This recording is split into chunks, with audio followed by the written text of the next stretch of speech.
Vous écoutez Europe 1, il est 9h30. Le journal des médias avec Thomas Joubert. Bonjour Thomas. Bonjour, à la une ce matin, un duo inédit pour présenter la fête de la musique sur France 2, des infos sur le retour d'Interville, et puis Bernard de la Villardière se lâche sur Paris Première.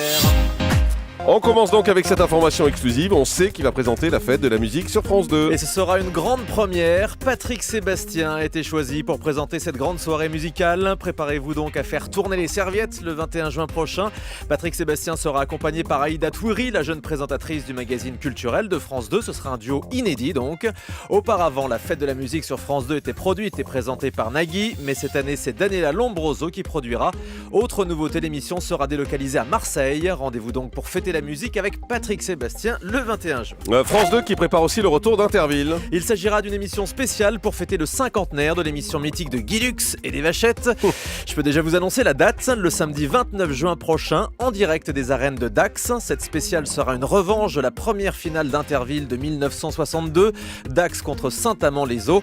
Pour l'occasion, on retrouvera les meilleurs jeux qui ont jalonné l'histoire de l'émission. Les Vachettes seront bien là. En revanche, France 2 cherche toujours un animateur. Julien Courbet avait été envisagé, mais depuis il a été viré. Nagui de son côté aurait décliné la proposition. Et si cette spéciale marche, France 2 pourrait décider de relancer Interville de manière régulière pour l'été 2014. Patrick Montel, le journaliste sportif de France 2, pourrait être entendu dans l'affaire des paris truqués de l'équipe de hand de Montpellier. C'est en tout cas ce que demande l'avocat d'un des joueurs mis en examen, Mladen Bojinovic. Il a saisi le juge d'instruction pour que Patrick Montel soit auditionné. Vous vous souvenez que le journaliste de France Télé avait révélé l'affaire sur son blog, mais l'avocat soupçonne Patrick Montel d'avoir dénoncé ses paris à la Française des Jeux en premier lieu. Selon l'avocat, sans les informations de Patrick Montel, la FDJ n'aurait jamais porté plainte et il n'y aurait pas eu d'affaire. Christophe Ondelat prend la défense de Véronique Jeunesse. Le journaliste a salué l'entrée en politique de l'interprète de Julie Lescaut dans son émission sur Internet, le débat Yahoo. Christophe Ondelat a vivement défendu Véronique Jeunesse après son lynchage dans On n'est pas couché. Il lui prédit même un bel avenir politique. Écoutez. Qu'est-ce que ça fait du bien de voir de temps en temps des gens qui n'ont pas la prudence du politique, les mots du politique. Bon, elle a dit qu'elle était islamophobe. Ma foi, elle a le droit, de l'être, de le dire dans notre pays, jusqu'à nouvel ordre, sans que tout le monde lui tombe dessus. La fraîcheur de Véronique Jeunesse, si elle a l'intelligence de poursuivre, c'est qu'elle n'a pas le sac à dos politique. Si cette femme persiste en politique, elle sera extrêmement populaire. Et moi, aujourd'hui, je mets mon billet. Le prochain gouvernement de droite, c'est plutôt une femme de droite, nous retrouverons Véronique Jeunesse dans un gouvernement. Elle a une capacité de séduction. Elle est immensément populaire. Et moi, je vois naître une femme politique. Voilà, Véronique Jeunesse peut-être ministre, qui sait? Selon Christophe Ondelat. Exactement, une spéciale des anges de la télé-réalité bientôt en prime. Le mardi 9 avril, l'Énergie 12 proposera un épisode spécial de sa série réalité à 20h50. Mathieu Delormeau et Ayem présenteront cette émission qui sera consacrée à la venue exceptionnelle de Kim Kardashian dans le programme. Alors Kim Kardashian, c'est une des plus grandes stars de télé-réalité aux États-Unis et elle est venue rendre visite aux participants des Anges. On assistera donc, Julie, à la rencontre au sommet entre Kim Kardashian et la fameuse Nabila qui fera donc son plus beau Arrêtez de shampoing parler pour d'elle. l'occasion. Mais pourquoi vous parlez tant de ça? Mais si, ça va mériter un beau prime time. Bah écoutez, Libération en parle, donc ça doit être bien. Bah oui, mais c'est bien le problème. Pourquoi on en Oui. parle? Pourquoi Libération en parle? Roselyne Bachelot va présenter pour la première fois un JT. Le 10 avril prochain, D8 organisera ce qu'elle appelle le grand switch. Tous les animateurs de la chaîne changeront d'émission, ce qui n'est pas sans nous rappeler ce qu'on avait fait ici à Europe 1 en exactement. 2010. Jean-Marc, Tout à vous avez fait. présenté l'émission de Faits divers l'après-midi. Laurent Ruquier avait présenté la matinale. Et bien D8 va faire la même chose. Pour l'occasion, on retrouvera donc Roselyne Bachelot à la tête du JT de la mi-journée. Ce sera une première dans sa carrière.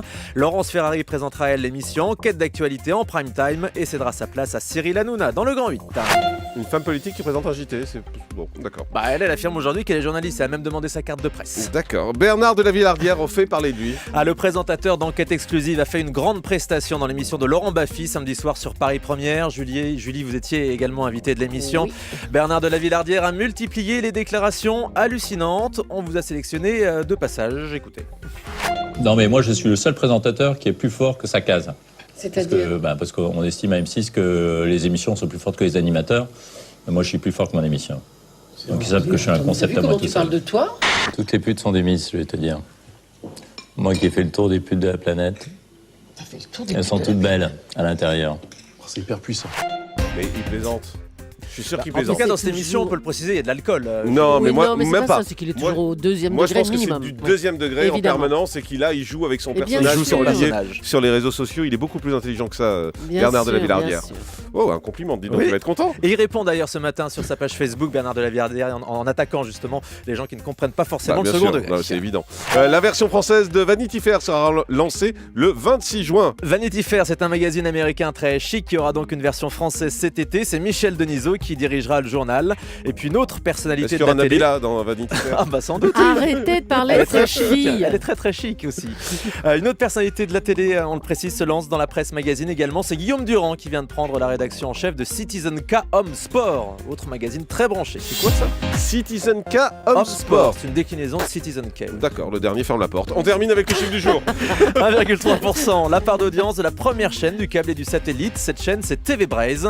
Les audiences de septembre à février ont été publiées hier. TV Braise est donc la chaîne la plus regardée devant Canal+ Sport, 13e rue, Sci-Fi et Eurosport. Elle réalise toutes environ 1 point d'audience donc sur ces plateformes câble, satellite et ADSL. Merci beaucoup Thomas Joubert.